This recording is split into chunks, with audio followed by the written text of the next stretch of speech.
Congratulations! You found the Sand to Pearls Stock Market Commentary featuring the proprietary Bull Bear Point and Figure Market Breadth Summary Chart for May 31st, 2015. Market breadth. With this past week's market decline, our Bull Bear Point and Figure ratio fell from 1.08 to 0.97, declining back into slightly bearish territory. The total count of securities in bullish or bearish patterns rose 2% to 3,077. The count of bearish stocks increased 9%, while the count of stocks in bullish patterns decreased 3%. The Sand to Pearls PNF Market Breadth Summary Chart shows us the market, now 1 week, in bearish territory. Paid subscribers have access to the Open Office Calc data from which the chart is generated. You may become a paid subscriber by visiting s2pmarketsignal.com, clicking on Membership, and clicking Register. For those who are interested, a coupon for a free 2-week trial subscription is available. The well-known market breadth indicator, the Nasdaq McClellan Summation Index, fell 46 points for the 8th decline in 17 weeks. At a negative 30.43 points, it continues below all 9 tops above plus 100 and above all 4 bottoms below minus 100 in the last 3 years. Volume analysis. In this week's volume analysis, the Nasdaq Composite Index ended in distribution mode. In the last 2 weeks, the Nasdaq had 2 accumulation days and 3 distribution days. Accumulation days are counted when the index closes up on higher volume than the prior market day, while distribution days occur when the index closes down on volume higher than the prior market day. Last week, the Nasdaq ended in neither accumulation nor distribution mode. Momentum. 2 weeks ago, at Wednesday 5/13 close, the CCI 20 Daily presented a Woody's zero-line reject long entry signal within the plus or minus 50 range.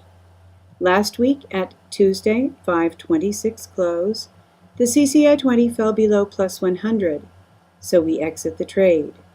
The result of this Thursday 5/14 open to Wednesday 5/27 open trade simulation was a gain of 31.18 points on the Nasdaq, or 0.66 per share of QQQ. In Woody's CCI trading system, 6 consecutive bars above or below 0 are required for a change of trend. The weekly CCI 20 of the Nasdaq Composite Index began a Woody's uptrend 45 weeks ago, while the daily CCI 20 began a Woody's uptrend 6 weeks ago. The CCI 20 weekly continues in a Woody's uptrend and at plus 101.85 remains outside the plus or minus 50 range for a valid zero-line reject long entry signal. Industry rotation, the last 2 weeks.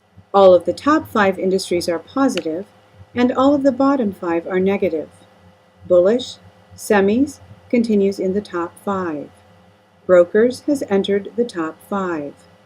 Gold and silver now leads the bottom 5. S&P retail has left the bottom 5. Oil continues in the bottom 5. Oil services has entered the bottom 5. Bearish, computer hardware, and disk drives have left the top 5. Focus this week. From www.dailyreckoning.com, The Dollar Will Die with a Whimper, Not a Bang, by James Rickards. The following are some key points from the article.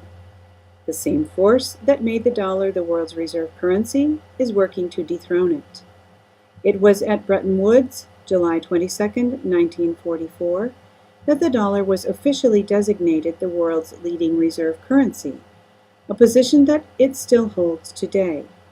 Under the Bretton Woods system, all major currencies were pegged to the dollar at a fixed exchange rate. The dollar itself was pegged to gold at the rate of $35 per ounce. Other currencies could devalue against the dollar, and therefore against gold, if they received permission from the International Monetary Fund. However, the dollar could not devalue, at least in theory. It was the keystone of the entire system, intended to be permanently anchored to gold. From 1950 to 1970, the Bretton Woods system worked fairly well. Trading partners of the U.S. who earned dollars could cash those dollars into the U.S. Treasury and be paid in gold at the fixed rate. In 1950, the U.S. had about 20,000 tons of gold. By 1970, that amount had been reduced to about 9,000. The 11,000-ton decline went to U.S. trading partners, primarily Germany, France, and Italy, who earned dollars and cashed them in for gold.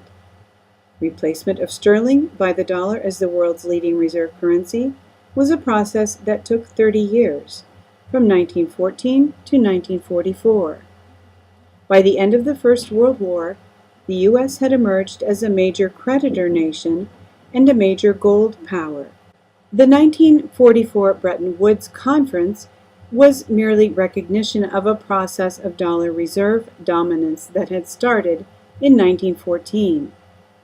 A major creditor nation is emerging to challenge the U.S. today, just as the U.S. emerged to challenge the UK in 1914. That power is China. China's gold acquisition is not the result of a formal gold standard, but is happening by stealth acquisitions on the market. China is not alone in its efforts to achieve creditor status and to acquire gold. Russia has doubled its gold reserves in the past 5 years and has little external debt. Iran has also imported massive amounts of gold, mostly through Turkey and Dubai, although no one knows the exact amount because Iranian gold imports are a state secret.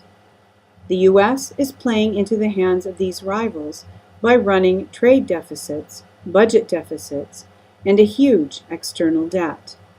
Once the sterling lost its lead reserve currency role to the dollar, inflation exploded. The dollar collapse has already begun. The time to acquire inflation insurance is now.